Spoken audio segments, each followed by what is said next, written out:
Hello and welcome to Relationship Helpers. This is your host, Vincent Ketchy, and this is my wife, Laura Ketchy. Hi.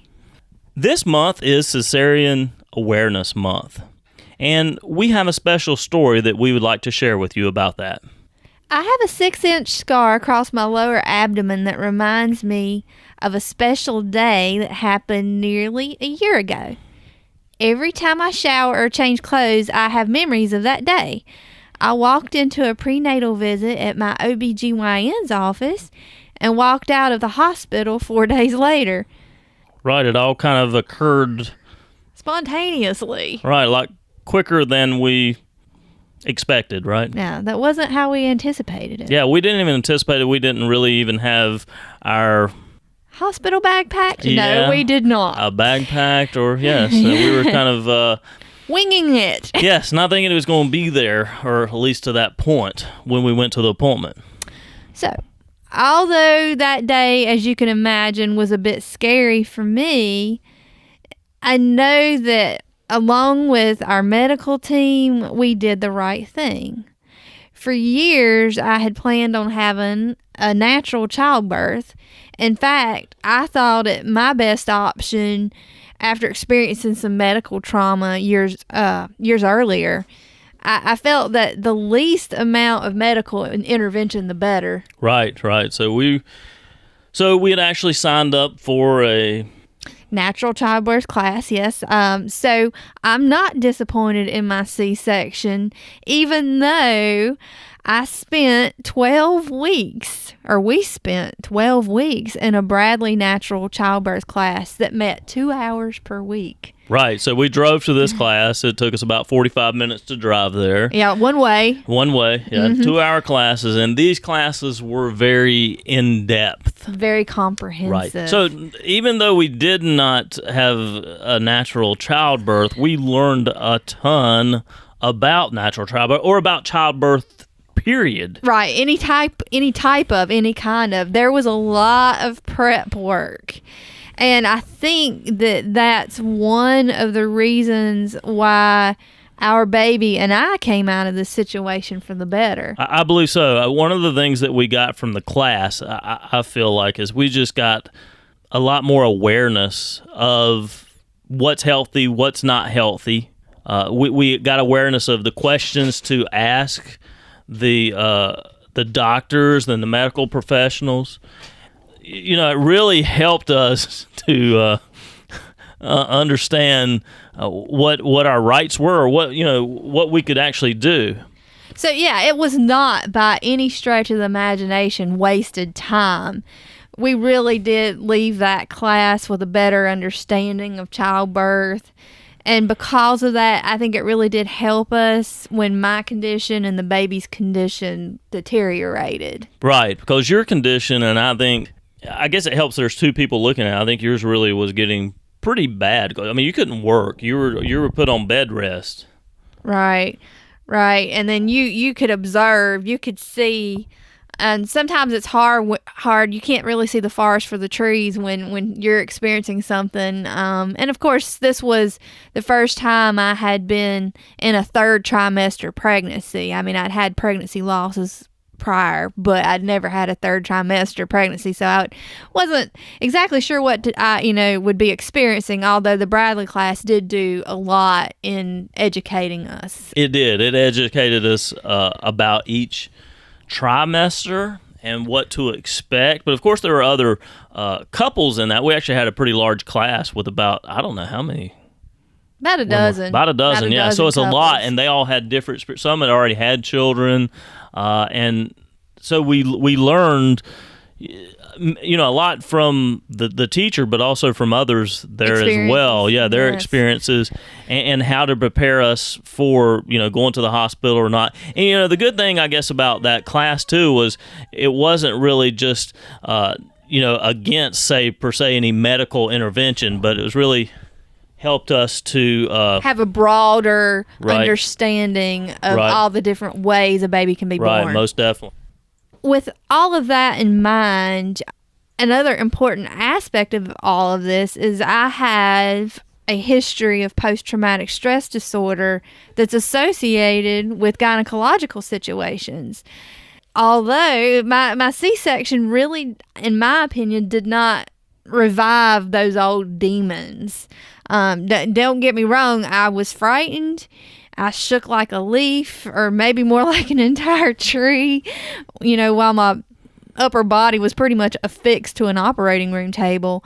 But I know that was partly nerves and partly narcotics. Right, part of the drugs there. Right, and also that's part of the birthing experience too. Right. But yeah, I think that's important. It did not trigger. You really didn't go into, I guess, any of those per se flashbacks no. or any, I don't know, where you're in shock or something. You were a lot more.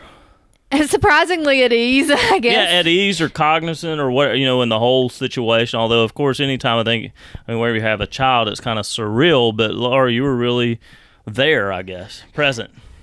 And that's why I can really look back at the experience and say that I'm not disappointed that our childbirth resulted out of C-section. Mm-hmm. Although I'm not disappointed in my C-section, I would be remiss in not discussing how I understand that others are very disappointed in their own C-sections. Right. For many like me, they had the dream that they were going to have natural childbirth, and it was trumped by surgical intervention. Mm-hmm.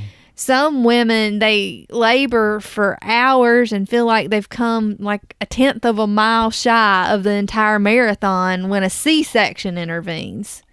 So it's a grieving process for many women, and not to honor that is to keep a woman shackled to secret pain. Mm-hmm.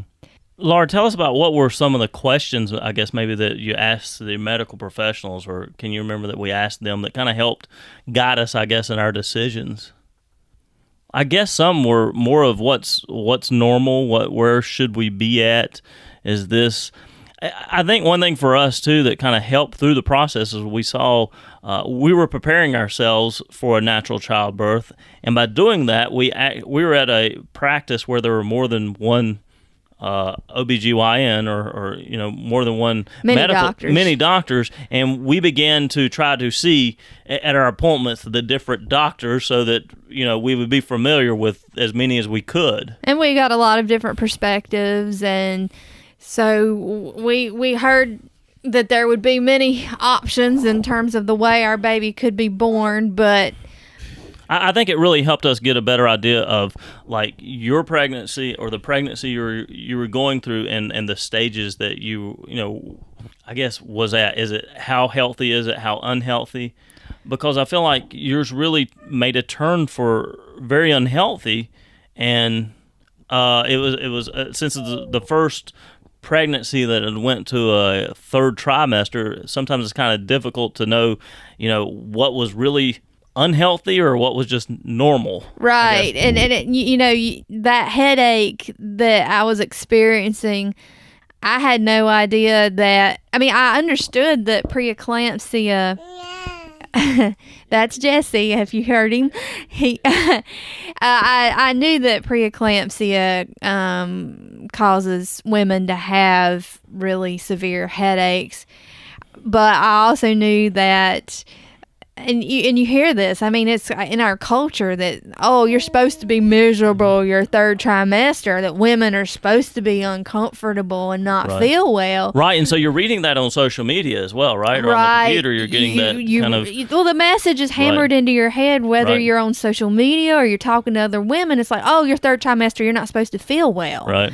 And so, that was kind of weighing in on my, how I gauged my status. Right. So, but now looking from my perspective, I could see you were put on bed rest because your blood pressure, just when you were doing any type of just walking standing up, doing work, but just standing up or just going to the bathroom or going to the refrigerator, you were having high blood pressure for a person who never has high blood pressure, really has low blood pressure usually. Yeah. Really, really low. And the only way that you could get your blood pressure to be somewhat normal was just laying down. Laying down, yes. And you're a healthy person. Right. I mean, a person that works out every day, a person that exercises, a person that eats relatively healthy. I mean, except for chocolate and maybe cakes. But yeah. Well, but I think that you bring up a good point. I think that there's this assumption out there that preeclampsia only occurs in women that aren't very healthy prior to their pregnancies, and that, oh, well, if you work out and eat healthily, that you're guaranteed a free pass from preeclampsia, and that is just not so. Mm-hmm. I mean, I have a family history of preeclampsia, so that may have figured into why my pregnancy kind of decompensated the way it did. Right, but now as your health was decreasing with the pregnancy, one other thing that we were that in my mind was factoring in was that the baby was not growing at the same rate that he was in the other. He had hit a stride there in terms of his growth, and then all of a sudden it just completely slowed down, whereas it should have been speeding up. Right. That weighed very heavily into why a C-section occurred, along with the NSTs that the doctors performed and the last test, which was an ultrasound that was done right before the where we couldn't really cesarean. Get much of a reading, or I don't know how he was turned in there. He was laying like he was in a hammock. That's really relaxed, and we didn't realize that that's just how he is, relaxed little baby. So that was another complication to add on top of everything else. Right. But all this to be said, it's important that we talk about National C-Section Awareness Month. April is National C-Section Awareness Month, and it's sponsored by the International Cesarean Awareness Network. It's a nonprofit. That is the International Cesarean Awareness Network is a nonprofit whose mission is to improve maternal child health by preventing unnecessary cesareans through education, providing support for cesarean recovery, and promoting vaginal birth after cesarean, or VBACs. C-section moms all have their own individual stories. It's good to talk them out, to process them. So this that I'm doing right now is kind of therapeutic, actually. Oh, good. But unfortunately, many women feel discouraged from doing this because of judgment that they didn't really give birth, that they took the easy way out, which is the furthest from the truth. Right. And we are not, I mean, we're Bradley Method people. Right. I mean, we actually went through the full 12 weeks. We were on that road. Yeah. I'd looked at Bradley Method for years before we got pregnant. Right. So well, and maybe we should tell people more what the Bradley Method, or a little bit about Bradley, I guess. Okay. Well, Bradley has since passed, but he was a doctor that observed actually, I should say the birth of animals, farm animals, and how easily it would come to, this is going to sound kind of silly, but barnyard animals. Right. And how, that our culture has really made childbirth into something that is more medical in nature. Right, and Dr. Bradley was promoted or spoke more about how it's a natural process, and we need to treat it as a natural process, and we need to advocate for it being more of a natural process and not so much a medical process. And he's a medical doctor. Yeah, so he kind of went against, I guess, the mainstream medical ideology, I guess, and that's for years. Yeah, and it's not to say that his program did not include or does not include information on C-sections, and it does not, or medical intervention. Right, it doesn't completely discourage these things. No, it just is offering other options that some people may not think about. Right, it's all about promoting health and what's the healthiest way for a child to be birthed. Right, which is different for every child. It is. Every birth. Really, every birth is different. Another thing, too, is recovery is different. And I wanted to touch a little bit on that. Unlike any other surgery where a patient is... unlike any other surgery where a patient is considered the patient, and is cared for after the fact. A C-section results in a new life that has to be cared for by the patient. So it's a very unique situation for the mother in that she has major abdominal surgery and then has to turn around and actually take care of an infant. When you have major surgery, you have surgery on your colon or some other kind of abdominal surgery, you're expected to recover laying down and have others help care for you. But when you have a C-section, that's not the case. And I, in my particular situation, was very blessed to have a lot of very helpful people to help to help take care of Jessie as I recovered. I realized that a lot of women don't even have that. That's another reason why it's important that we talk about these things, because C-sections have risen to about 1 in 3 births in the United States. Right. And going back to what you were saying there, we do have another episode you may want to check out. It's called When Your Help Doesn't Help. Right. When Your Help Doesn't Help may be a helpful listen for any new mothers out there that need some encouragement as to how they can communicate to the people in their lives. Right. And then there's another interview with Dr. Pauline Dillard where we talk more about trauma. Birth trauma. And postpartum depression. Right. and C-sections and how they kind of can relate. Right. Okay, so those are 2 episodes that could be very helpful for mothers out there. Like I said, about 1 in 3 births in the United States now are through performed C-sections. And it's important to remember that many women are left feeling traumatized by their experience, and that dismissals such as just be glad you have a healthy baby do nothing to encourage healing.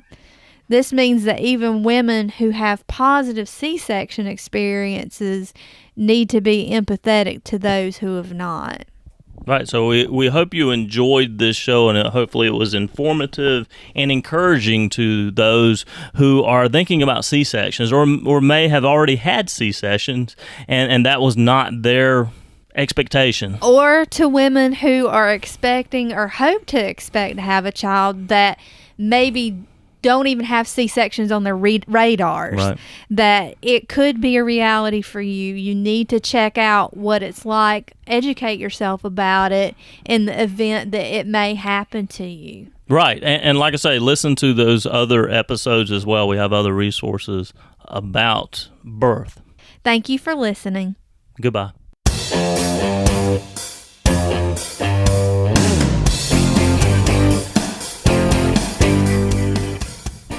Thank you for joining us today on Relationship Helpers. It is our hope that you gained some valuable information.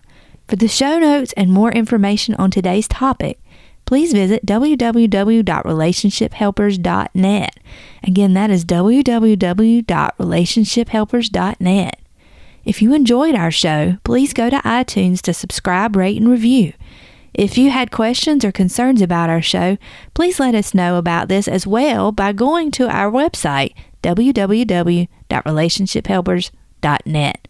Thanks again and have a blessed week. Note that accuracy and authority in regards to the subject matter covered today is not a replacement for professional care. Neither the host, the clinicians, or the guests are rendering clinical or other professional advice. Seek professional help if you need it.